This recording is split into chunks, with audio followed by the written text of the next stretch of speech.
Hey, all you backpackers and how you inner friends, I'm back. I've sort of been missing in action on the internet and KSL Outdoors Radio for a few months, but I'm far from out and back with the question, how to make a comeback for my 78th year in 2013. This will be part one of a series by Cordell Andersen.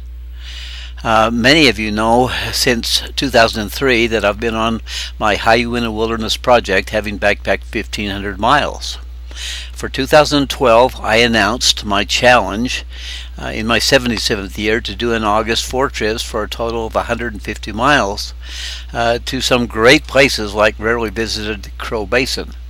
But a glitch came up. My bad right leg had been fixed with a titanium knee and 3 screws and a tendon transplant holding my football ankle together, all working well, but my good left leg became almost useless with pain and collapsing weakness. So off to the hospital I went on May 24th for back surgery to line up my vertebrae and hopefully correct a pinched nerve.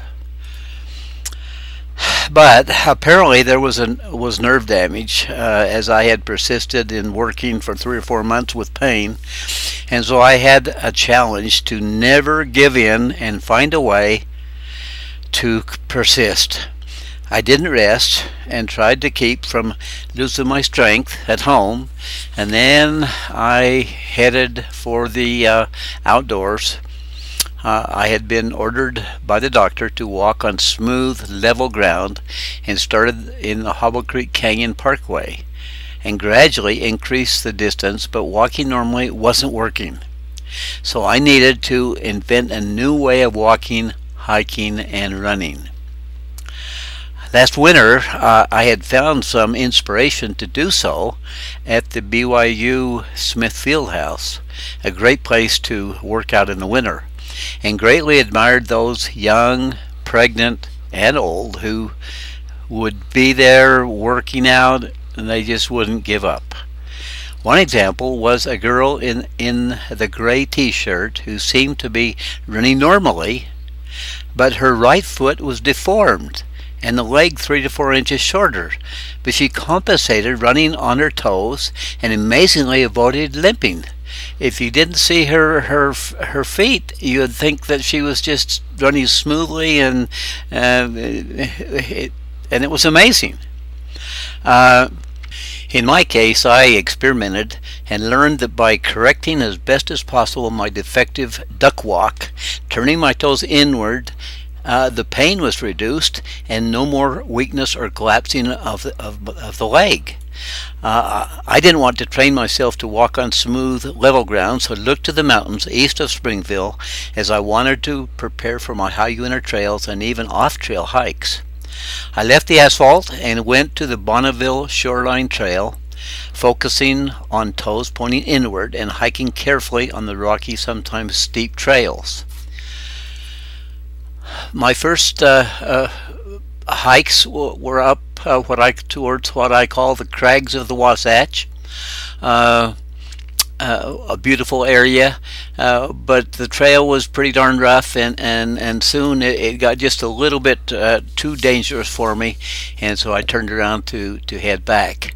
But this beautiful area is one area that I focused on, and of course I had my camera with me and with a zoom lens, and I focused on a golden eagle and some beautiful flowers, and then headed down the trail. And as I was doing so, I became a little distracted because I saw a couple of hunters coming up the trail, and so my legs went out from underneath me, slipping on the shale rock, and so they caught up with me, and they were very worried seeing this old guy who'd slipped down, and they wondered if I was all right. Of course I was, and that's the only time that I have ever fallen on these rocky trails. But I got back down out of the canyon and onto the Bonneville Shoreline Trail, used by a lot of people. As I went along, of course, I took pictures of all the beautiful scenes of nature, the sagebrush, which of course rings the Wasatch foothills, and of course the Uintas even have been called sagebrush country. A book written by that name, as the Uintas are surrounded by sagebrush, and so I just went along, and you'll see a lot of the beautiful pictures that I took as I headed along this trail going south. Here you see me resting and getting a picture of a red-tailed hawk, and then I of course kept going and going slowly and going carefully and observing all the beauties around me and taking all these beautiful pictures that you see. And I'll kind of go silent for a while now, looking at as we look at all these beautiful sights of nature.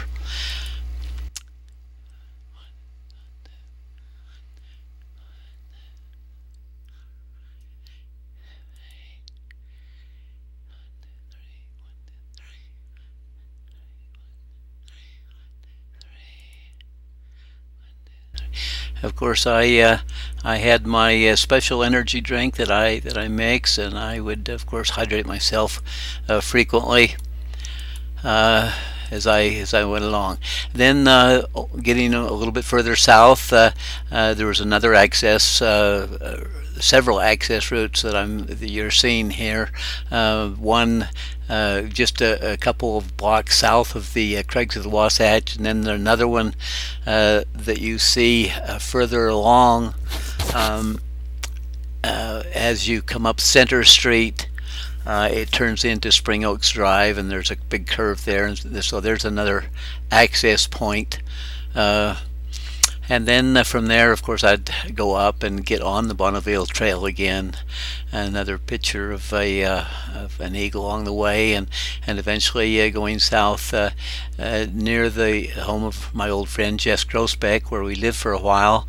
And there's an access point also to the Bonneville Shoreline Trail, and we just keep going south until we get to Spring Canyon, where the trail swings up the canyon, where there's a spot here where I just focused on a whole bunch of different things in one little section. Cliff Rose, you see here, there's a beautiful wood that you can make beautiful furniture out of, and all kinds of other beautiful sights along in that one little section.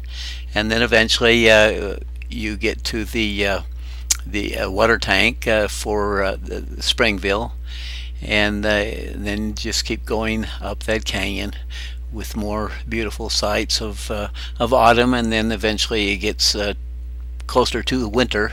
But you see all these beautiful sights. I'm not trying to identify anything that we're looking at here, but I will have these on my website and with identification eventually, along with all the flowers and vegetation. But eventually you get way up the canyon, and I've got nearly up to what's called the Pole Canyon, or the Squaw Peak Road or trail that comes from Left Fork of Hovel Creek over to Provo Canyon. And I didn't before the winter hit. I didn't quite get to the road, but I came close, and this was in a number of trips. I'd do 3 or 4 or up to 5 miles a day, and I found that I had to do at least 3 or 4 or 2 or 3 hours every other day, with an hour in between, or my leg would be in very bad shape on the next day. And so I found that I have to keep moving, and to do so now in the winter time, of course, I will be going to the Smith Fieldhouse. Wherever you're at, you got to try and find a place where you could work out indoors, like I do at the Smith Fieldhouse, where you also see some beautiful beautiful scenes, and enjoy yourself and keep moving and keep getting in shape. In the field house, I'll get the smooth and level on the track, and then the training for mountain trails on the stadium stairs. Next up will be trips up Slate Canyon, and then one up to the Y and up to Eagle Pass and Rock Canyon, and where I'll show you other beautiful sights of our wonderful Wasatch Front in preparation for the next Uinta season.